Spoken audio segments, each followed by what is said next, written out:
자, 안녕하세요, 여러분. 시험 끝나고 첫 시간입니다. 지금 공부하기 싫을 거예요. 그래도 이번 시간 배우는 내용이 다 기말고사에 들어가니까 집중해서 수업을 듣도록 하겠습니다. 자, 이번 시간은 단백질에 대해서 배우도록 하겠습니다. 단백질. 우리 중학교 때 3대 영양소에 대해서 배웠습니다. 3대 영양소. 뭐뭐 있었죠? 탄수화물, 단백질, 그 다음에 지방이라고 또는 지질이라고 배웠을 거예요. 자, 여기에서 우리는 지금 이제 단백질에 대해서 이제 학습하도록 하겠습니다. 자, 단백질의 그럼 첫 번째로 우리 기능에 대해서 알아보도록 하겠습니다. 기능. 자, 기능은 여러 가지 기능이 있습니다. 첫 번째, 생명체를 구성하는 물질이다. 우리 몸을 구성하는 근육, 단백질로 이루어져 있죠. 그래서 우리가 막 헬스, 웨이트 트레이닝하고 단백질을 먹어줘요. 왜냐면 그 단백질을 이용해서 우리 근육을 더 단련을 시키는 거예요. 또 다른 거 뭔 기능을 하냐? 생명체에 일어나는 화학 반응과 생명 활동을 조절을 해요. 자, 이것은 두 가지 물질이 크게 관여하는데 첫 번째로는 효소란 물질과 호르몬이란 물질이 관여합니다.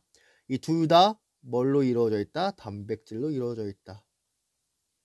둘 다 단백질로 이루어져 있다. 이 효소에 대해서는 조금 더 자세히 뒤에 단원에서 배우도록 할 거예요. 자, 그 다음에 단백질은 방어작용, 항체와 운반작용을 합니다.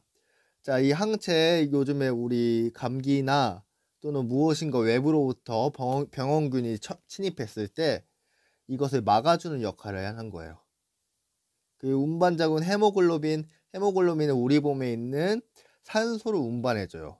그래서 헤모글로빈이 부족하면 산소가 부족하게 돼서 막 빈혈, 어지러움 이런 것들이 나타납니다. 그러면 단백질이 생명체를 구성하는 물질이라고 했는데 교과서에는 이렇게 몇 가지 예시가 있어요. 하나, 둘, 셋, 넷, 네 가지 예시가 있습니다. 첫 번째, 공작의 깃털.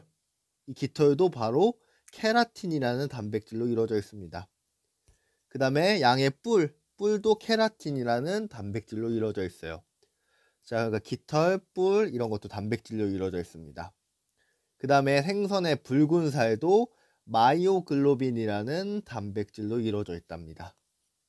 뿐만 아니라 거미줄 또한 실크 단백질로 이루어져 있습니다. 실크 단백질. 이런 식으로 단백질은 우리 몸을 구성하는 물질이 됩니다. 알아두세요. 단백질의 기능 첫 번째, 우리 몸을 구성하는 물질이다. 두 번째, 화학 반응과 생명 활동을 조절한다. 그 물질은 뭐냐면 효소나 호르몬이다. 효소나 호르몬도 단백질로 이루어져 있습니다. 세 번째, 방어작용 또는 운반작용을 합니다. 방어작용과 관련된 것은 항체, 그리고 운반작용과 관련된 것은 헤모글로빈이 되겠습니다.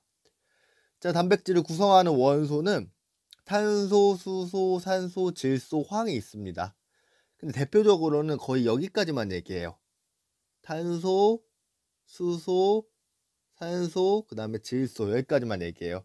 근데 황도 단백질 안에 포함되어 있어요. 근데 모든 단백질이 황을 가지고 있지는 않아요. 그래도 황을 가지고 있는 단백질이 있기 때문에 황도 써놨습니다. 근데 대부분 CHON으로 구성되어 있다고 합니다. 자, 아까 3대 영양소 탄수화물, 지질이 있다고 했는데 탄수화물은 CHO로 구성되어 있고 지질은 CHO로 구성되어 있어요. 그런데 단백질만 뭐가 추가로 더 있냐면 이 질소가 추가로 더 있습니다. 그렇기 때문에 우리가 단백질이 얼마큼 함양됐는지를 측정하기 위해서 주로 이 질소가 얼마큼 함양되어 있는가를 측정을 하기도 합니다. 단백질의 단위체라는 것은 우리가 어떤 물질이 조그만한 물질이 합쳐져서 이런 큰 물질이 만들어져요. 이런 큰 물질을 단백질이라고 하면 이 단백질을 구성하는 이 조그만한 물질 있죠. 이 조그만한 물질을 단위체라고 해요. 단위체. 이 조그만한 물질을 단위체라고 해요. 그러니까 이 단위체라는 것은 단백질만 갖고 있는 거 아니에요. 탄수화물도 단위체를 갖고 있고 지질도 단위체를 갖고 있어요. 왜냐하면 단위체들이 합쳐져서 큰 물질이 만들어지니까. 근데 단백질을 이루는 이 단위체는 이름을 우리가 뭐라고 하냐면 아미노산이라고 합니다.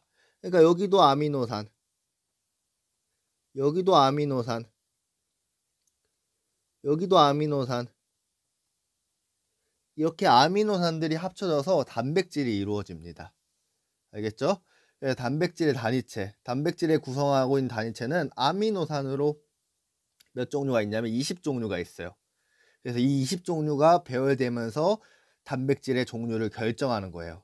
어떤 것은 뿔을 구성하기도 하고, 어떤 것은 혈액을 운반해주는, 혈액 안에서 산소를 운반해주는 헤모글로빈이 되기도 하고, 그런 이유가 뭐냐면 이 20종류의 아미노산이 어떻게 배열되냐에 따라서 그 단백질의 종류가 결정되는 거예요.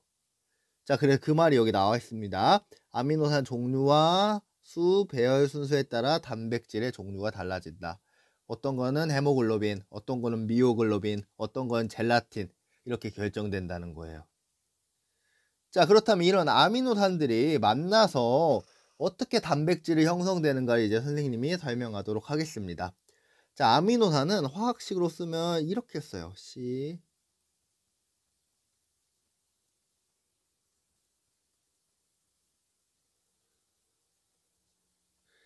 자, 이렇게 씁니다. 여기는 지금 R이에요. R. 영어 알파벳 R. 자, 이 R의 종류가 20종류가 있는 거예요. 이 R이 달라지면서 이 전체적인 아미노산이 달라지는 거예요. 알겠죠? 그래서 이 아미노산 두 개가 있습니다. 두 개가 이런 식으로 있습니다.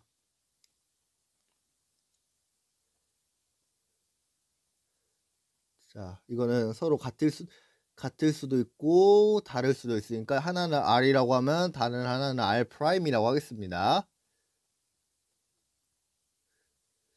자, 그래서 여기 지금 보면 여기 H와 여기 OH가 서로 만나요.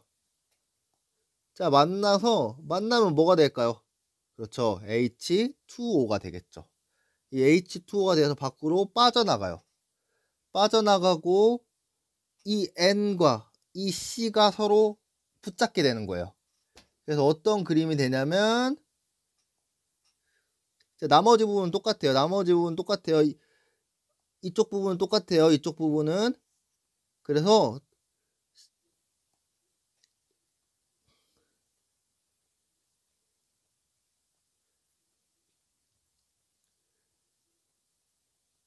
자, 여기 N이 있겠죠. 그리고 위에 H가 있는데 원래 그 다음에 H였는데 H가 지금 제거됐습니다.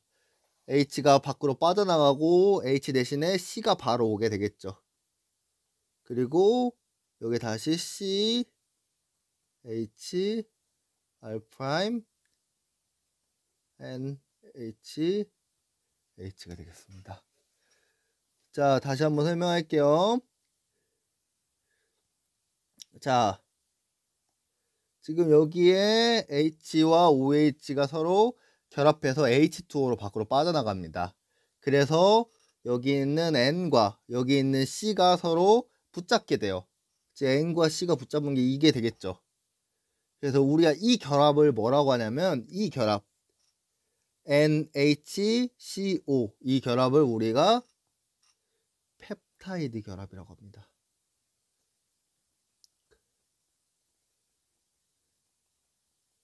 펩타이드 결합이라고 합니다. 두 개의 아미노산 1, 아미노산 2가 서로 결합돼서 펩타이드 결합으로 서로 연결이 됩니다. 알아두세요. 아미노산과 아미노산을 서로 연결시키는 이 결합 뭐라고 하냐면 펩타이드 결합이라고 합니다. 그 형태는 어떻게 됐냐면 NHCO가 되겠습니다. 시험 문제 100% 낼 거예요. 100%. 뭐 펩타이드 결합을 찾아라. 또는 펩타이드 결합이 몇 개인가? 이런 걸 시험 문제 꼭 낼 거예요. 그러니까 펩타이드 결합 꼭 이해해 주세요. 자, 그러면 이런 아미노산과 아미노산, 지금 아미노산 이렇게 있어요. 지금 여기 아미노산 1, 2, 3이 있는데 얘네들이 지금 펩타이드 결합, 중간중간 이 결합을 우리 아까 펩타이드 결합이라고 했죠. 펩타이드 결합. 자, 펩타이드 결합으로 지금 연결되어 있어요. 그래서 펩타이드 결합으로 연결된 이 일자를 뭐라고 하냐면 폴리펩타이드라고 해요. 폴리펩타이드. 자, 여기에서 폴리라는 의미를 여러분이 알면 조금 이해하기 쉬워요. 자, 폴리라는 의미가 무슨 말이냐면 영어로 많다라는 뜻이에요. 많다.